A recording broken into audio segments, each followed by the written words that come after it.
ಬೆಳಗ್ಗೆನೇ ನಮ್ಮಣ್ಣ ತೋಟ ಹತ್ರ ಬಾ ಅಂತ ಹೇಳ್ದ. ನಾನು ಹೋಗ್ಬಿಟ್ಟು ಏನಕ್ಕಪ್ಪ ಅಂತ ಕೇಳಿದ್ರೆ, ನೋಡಿ ಈ ಬೈಲ್ ಏನಿದೆ ಇದಕ್ಕೆಲ್ಲ ಡ್ರಿಪ್ಸ್ ಎಳಿಬೇಕು ಅಂದ. ಏನು ಡ್ರಿಪ್ಸ್ ಅಂತ ಹೇಳಿದ್ರೆ, ನೋಡಿ ಚೆಂಡು ಹೂವು ನಾರು ಬಂದುಬಿಟ್ಟಿದೆ, ನಾರು ಉಣ್ಬೇಕು ಅಂದ. ಅದಕ್ಕೆ ಡ್ರಿಪ್ಸ್ ಯಾವುದಿಲ್ಲ, ಅಲ್ಲಿ ನಾವು ಹಳೆ ಬೆಳೆಗೆ ಹಾಕಿರೋ ಡ್ರಿಪ್ಸೇ ತೊಗೊಂಡು. ಇದು ಬಂದು ಕಾವೇರಿ ಡ್ರಿಪ್ಸು. ಒಂದು ಎಕರೆಗೆ 5 ರೋಲ್ ಇಳಿಸುತ್ತೆ, ಮತ್ತು ಒಂದು ರೋಲ್ ಬಂದು ₹1,500. ನೋಡಿ ನಾರು ನೋಡ್ಬೋದು. ಇದು ಬಂದು ಚೆಂಡು ಹೂವು ಎಲ್ಲೋ ವೆರೈಟಿ. ಇದು ಒಂದು ಎಕರೆಗೆ 12,000 ನಾರು ಇಳಿಸುತ್ತೆ. ಒಂದು ನಾರು ಬಂದು ₹2.25. ಆಮೇಲೆ ನಾವು ಡ್ರಿಪ್ಸ್ ಎಲ್ಲ ಎಳೆದ್ಬಿಟ್ಟು ರೆಡಿ ಮಾಡ್ಕೊಂಡ್ವಿ. ನೋಡಿ ಲಾಸ್ಟ್ ಫೈನಲ್ ಡ್ರಿಪ್ಸ್ ಎಲ್ಲ ಎಳೆದ ಮೇಲೆ ಈ ರೀತಿ ಇತ್ತು. ಆಮೇಲೆ ನೀರೆಲ್ಲ ಬಿಟ್ಬಿಟ್ಟು ಚೆಕ್ ಮಾಡಿಕೊಂಡು ನೀರು ಕರೆಕ್ಟಾಗಿ ಓಡುತ್ತಾ ಇಲ್ಲ ಅಂತ ಹೇಳ್ಬಿಟ್ಟು, ಯಾಕಂದರೆ ನೀರು ಕರೆಕ್ಟಾಗಿ ಓಡಿದ್ರೆ ಮತ್ತೆ ನಾವು ನಾರು ಉಣ್ಮೇಲೆ ಎಲ್ಲ ಒಣಗೋಗುತ್ತೆ. ಅದರಿಂದ ಅಷ್ಟೊತ್ತಿಗೆ ನಮ್ಮ ಅತ್ತಿಗೆ, ನಮ್ಮ ತಾತ ಎಲ್ಲ ಬಂದರು. ನಮ್ಮ ತಾತಗೆ 85 ವರ್ಷ ಆಗೈತೆ. ನೋಡಿ ಬೇಡ ನೀನು ಕೆಲಸ ಮಾಡಬೇಡ ಈ ವಯಸ್ಸಲ್ಲಿ, ನಾವೇ ಮಾಡ್ಕೊತೀವಿ ಅಂದರು. ಅವರು ಸುಮ್ಮನೆ ಇರಲ್ಲ, ಈ ವಯಸ್ಸಲ್ಲಿ ಸುಮ್ಮನೆ ಇರಲ್ಲ. ಅವ್ರು ಬಂದು ಏನೋ ಒಂದು ಕೆಲಸ ಮಾಡ್ತಾನೆ ಇರ್ತಾರೆ. ಅದರಿಂದ ಅವರು ನಮ್ಮ ಜೊತೆ ಬಂದರು ನಾರು ಉಳ್ಕೊಂಬರೋದಕ್ಕೆ. ಇನ್ನೊಂದು ಏನಂದರೆ, ಈ ಸಣ್ಣ ಪುಟ್ಟ ಕೆಲಸಕ್ಕೆಲ್ಲ ನಾವು ಲೇಬರ್ಸ್ ಮೇಲೆ ಡಿಪೆಂಡ್ ಆದರೆ ನಾವು ತೋಟಗಳು ಮಾಡೋದಕ್ಕಾಗಲ್ಲ. ಯಾಕಂದರೆ ಪ್ರೆಸೆಂಟ್ ಲೇಬರ್ಸು ಒಂದು ಕೂಲಿ ಬಂದು ಒಬ್ಬರು ಲೇಡೀಸ್ಗೆ ₹450 ಇದೆ ನಮ್ಮ ಕಡೆ. ನಿಮ್ಮ ಕಡೆ ಏನು ರೇಟ್ ಇದೆ ಅಂತ ಕಾಮೆಂಟ್ ಸೆಕ್ಷನಲ್ಲಿ ತಿಳಿಸಿ.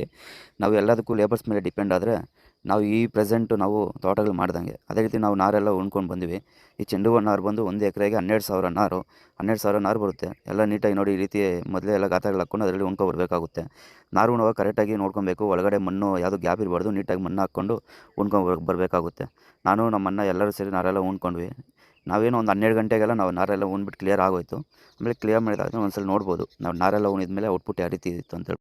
ಮತ್ತಷ್ಟು ಕೃಷಿ ಸಂಬಂಧಿತ ವಿಡಿಯೋಗೋಸ್ಕರ ನಮ್ಮ ಚಾನಲನ್ನು ಫಾಲೋ ಮಾಡ್ಕೊಳ್ರಿ.